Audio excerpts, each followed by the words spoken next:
اعوذ باللہ من الشیطان الرجیم بسم اللہ الرحمن الرحیم وما تلک بیمینک یا موسیٰ قال هي عصاي أتوكأ عليها وأهش بها على غنمي ولي فيها مآرب أخرى قال ألقها يا موسى فألقاها فإذا هي حية تسعى قال خذها ولا تخف سنعيدها سيرتها الأولى واضمم يدك إلى جناحك تخرج بيضاء من غير سوء آية أخرى لنريك من آياتنا الكبرى اذهب إلى فرعون إنه طغى۔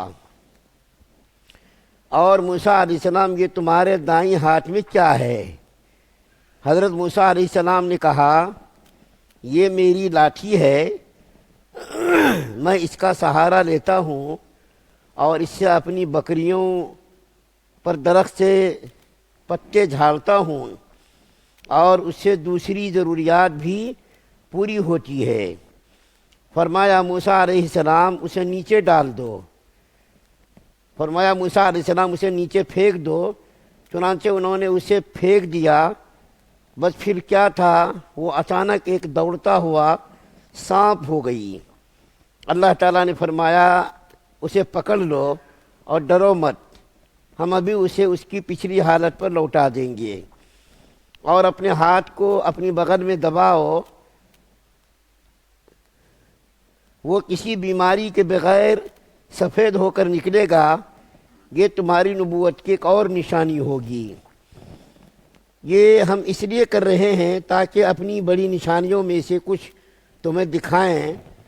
فرعون کے پاس جاؤ، وہ سرکشی میں حد سے تجاوز کر گیا ہے۔ سورہ طٰہٰ کی 17 سے لے کر 24 نمبر تک کی آیات آپ کے سامنے تلاوت کی گئی ہے۔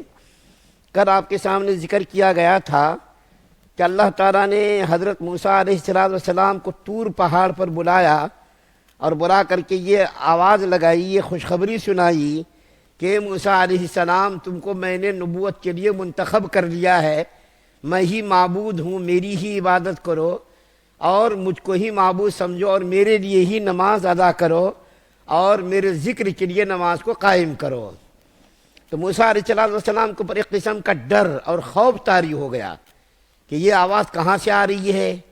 مفسرین نے لکھا ہے کہ موسیٰ علیہ السلام کے پورے اعضاء سے یہ سن رہے تھے، آواز سننے کے لیے اللہ تعالیٰ نے کان بنائے ہیں، لیکن موسیٰ علیہ السلام پورے اعضاء سے سن رہے تھے، ہاتھ سے، پیر سے، جسم کے پورے اعضاء سے۔ تو ایک قسم کی ہیبت بیٹھ گئی تھی آواز سے۔ تو اللہ تعالیٰ نے موسیٰ علیہ السلام کی ہیبت کو کم کرنے کے لیے محبت اور شفقت کے انداز میں اللہ تعالیٰ پوچھتے ہیں کہ اے موسیٰ علیہ السلام آپ کے داہنے ہاتھ میں کیا ہے؟ محبت سے، شفقت سے اللہ تعالیٰ ہیبت کو کم کرنے کے لیے موسیٰ علیہ السلام سے پوچھ رہے ہیں کہ اے موسیٰ علیہ السلام آپ کے داہنے ہاتھ میں کیا ہے؟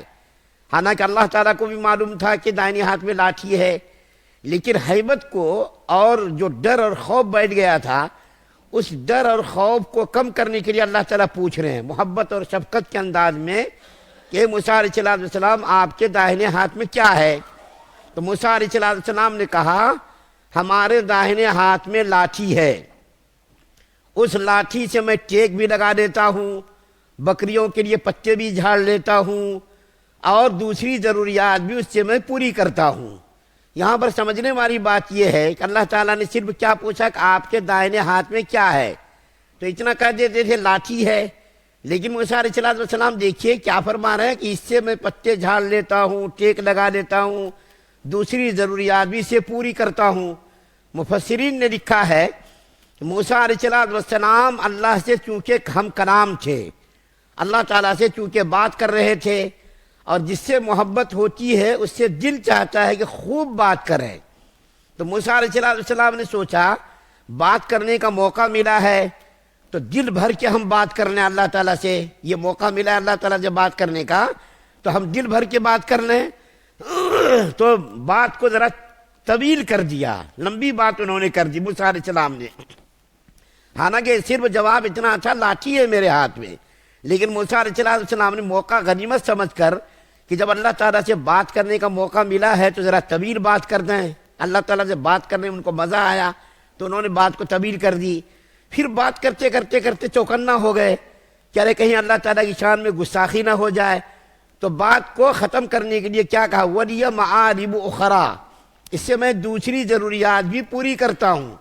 دوسری ضروریات کے بارے میں مفسرین نے لکھا ہے کہ موسیٰ علیہ السلام اس سے ٹیک بھی لگاتے تھے، درختوں سے بکریوں کے لیے پتے بھی جھاڑتے تھے، اور دوسرا کام بھی کرتے تھے. دوسرا کام کیا کرتے تھے؟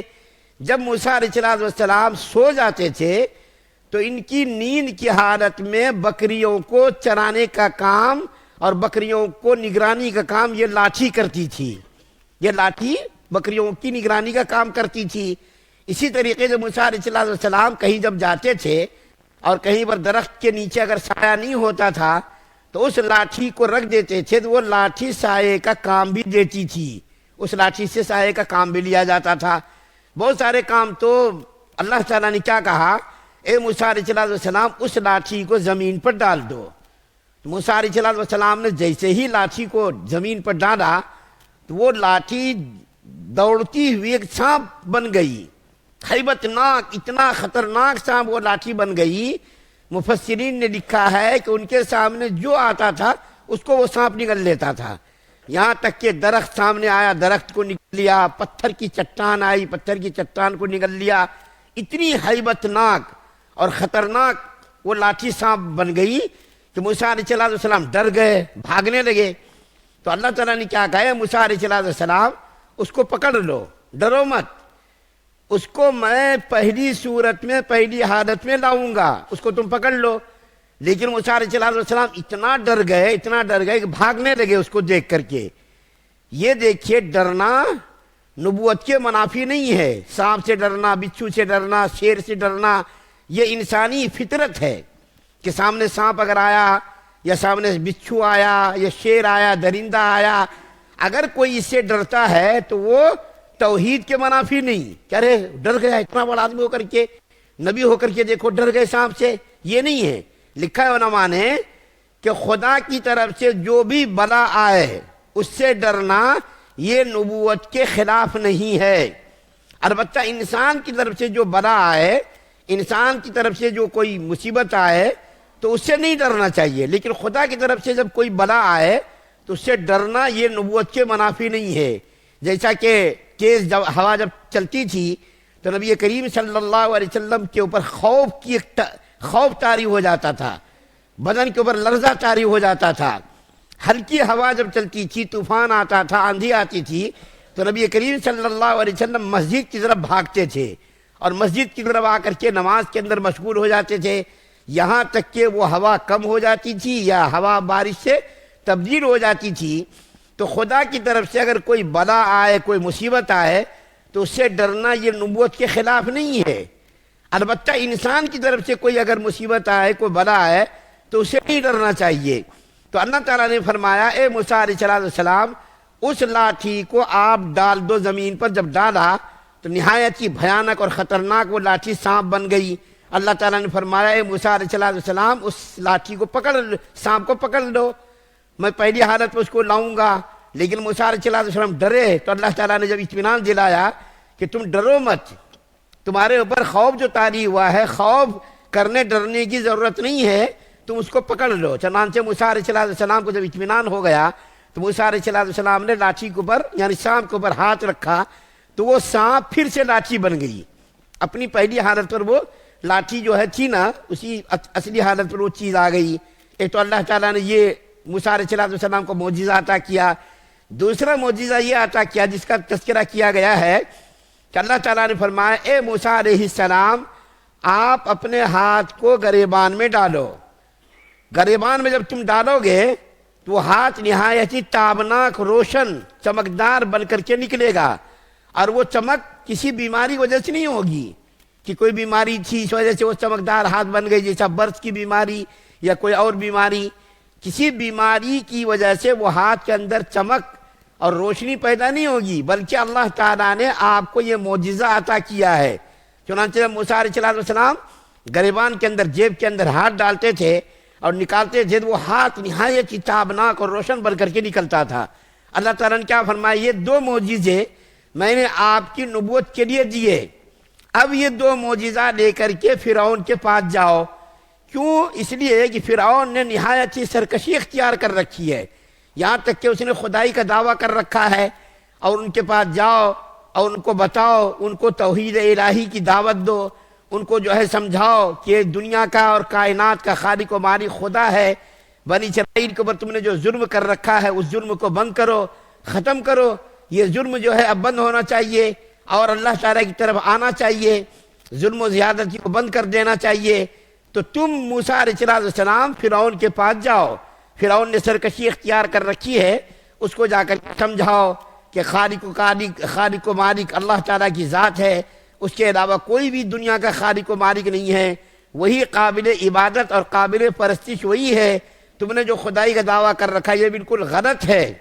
فرعون جس کے بارے میں علماء نے لکھا ہے 400 سال اس کی عمر تھی، 400 سال میں کبھی اس کے سر میں درد نہیں ہوا۔ انسان کو کبھی سردی ہوتی ہے، کھانسی ہوتی ہے، کبھی کوئی بیماری لاحق ہوتی ہے، جیسا کہ ہم لوگوں کو بھی بیماریاں ہوتی رہتی ہے، لیکن فرعون کو اللہ تعالیٰ نے اتنے عیش و آرام میں رکھا، 400 سال میں کبھی اس کے سر میں درد نہیں ہوا، کبھی کوئی بیماری نہیں ہوئی۔ تو اس کمبخت کو اللہ تعالیٰ کی نعمت کا شکر ادا کرنا چاہیے، اس کے بجائے اس نے خدائی کا دعویٰ کر دیا کہ میں ہی کائنات کا اور زمین و آسمان کا خالق و مالک ہوں، خدا ہوں، میری ہی عبادت کرو، اور لوگوں کو مجبور بھی کرتا تھا، بنی اسرائیل کے اوپر ظلم بھی کرتا تھا۔ تو اللہ تعالیٰ نے موسیٰ علیہ السلام سے فرمایا اذهب الى فرعون انه طغى، کہ تم جاؤ فرعون کی طرف، اس نے سرکشی اختیار کر رکھی، ان کو جا کر کے سمجھاؤ، نصیحت کرو، اور جا کر کے سمجھا کر کے ان کو راہ راست پر لانے کی کوشش کرو۔ آگے دیکھیے اللہ تعالیٰ نے تذکرہ کیا، جب اللہ تعالیٰ نے موسیٰ علیہ السلام کو خوشخبری سنائی کہ اے موسیٰ علیہ السلام ہم نے آپ کو نبی بنایا ہے اور آپ کو فرعون کے پاس جانا ہے، تو موسیٰ علیہ السلام نے دعائیں مانگی۔ وہ کیا دعائیں تھیں؟ آگے کی آیات اللہ تعالیٰ نے اس کو بیان کیا ہے، جس کو انشاءاللہ بیان کروں گا کہ موسیٰ علیہ السلام نے کیا دعا مانگی اور اللہ تعالیٰ نے اس دعا کو کس طرح قبول کیا اور قبولیت کی علامت ظاہر ہوئی، اور موسیٰ علیہ السلام کو اللہ تعالیٰ نے بشارت سنائی اور وہ دعائیں قبول بھی ہوئیں۔ تو انشاءاللہ اس کا تذکرہ آگے کی آیات میں اللہ تعالیٰ نے کیا ہے، اس کا بیان ہوگا۔ اللہ سے دعا اللہ ہم سب